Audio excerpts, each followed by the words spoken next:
How often do you lose money on cars?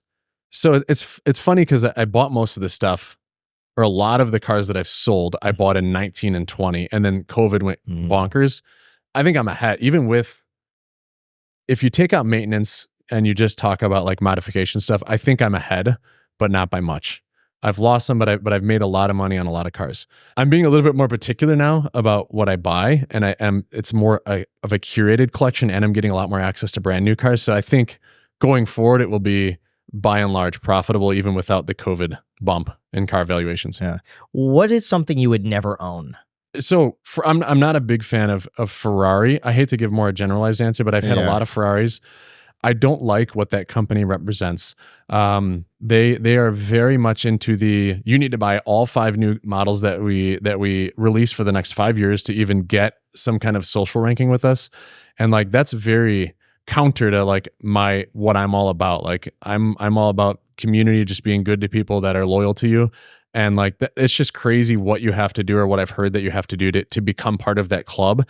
And then a lot of these guys they're just storing their cars in their garages, never driving them. Like I have very little interest. I have to think through this, which sounds ridiculous, but I don't have a Ferrari right now. I might get like an FF. It's $130,000 4-seater car that has a front engine V12, just because it's so cheap and we can use it as a crew car. But other than that, I have no Ferraris on the horizon, and I don't want to be part of that. How much, let's say you're starting from scratch. Yep. How much money would you need to have to reasonably afford a new Ferrari, and what steps would you have to go through to get there? If you want a base level Ferrari, that's easy. Like, you should be able to go and buy one off the floor or order it. It's like anything above that, like 500K range is where they get like crazy. Like with McLaren, I've bought 3 cars with them, and I got access to that P18. With them, like I would have had to have a 5-year-long relationship, probably some inside connections, and have had literally bought probably 20 plus cars with them to get that, honestly. And the problem is that Ferrari and Lamborghini are much bigger names than a McLaren at this point. McLaren's getting right up there in terms of production volume, but they're still a little bit more niche. And I think it's because they've been around so long that they can do that. They can dictate who buys what, and no one's going to blink about it. So it's not even possible. Like you I mean, like you have to have like $50 million. Oh, probably way more. I bet the average, I bet the average net worth of someone that is able to get those cars is probably north of $100 million.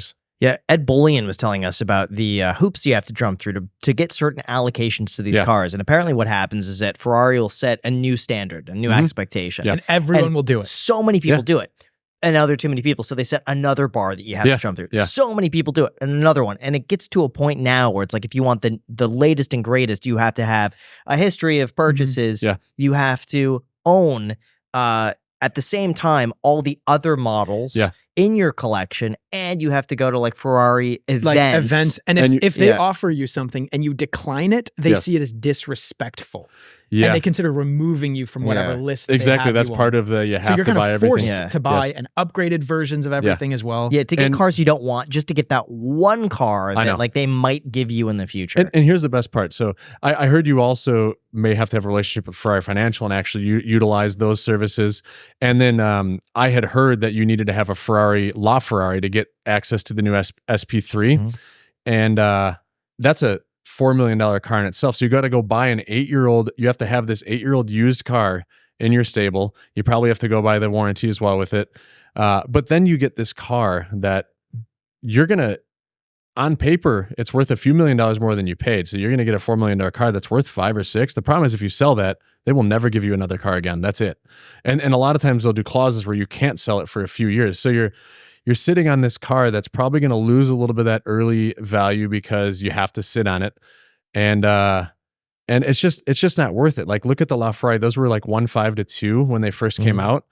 And if you were willing to wait, 9 years, you could have made 2.5 million, but you had to buy all those other cars, take a hit on all those. Like, how much did you really make after you bought all those depreciating vehicles that you had to get along the way and potentially finance them and spend money to go to functions? It's silly to me. It's a status thing. Like that's why I think it's 100 million net worth north people that are doing this. And it's all about just saying that you have that vehicle so you can stand out from the rest of your 100 millionaire buddies.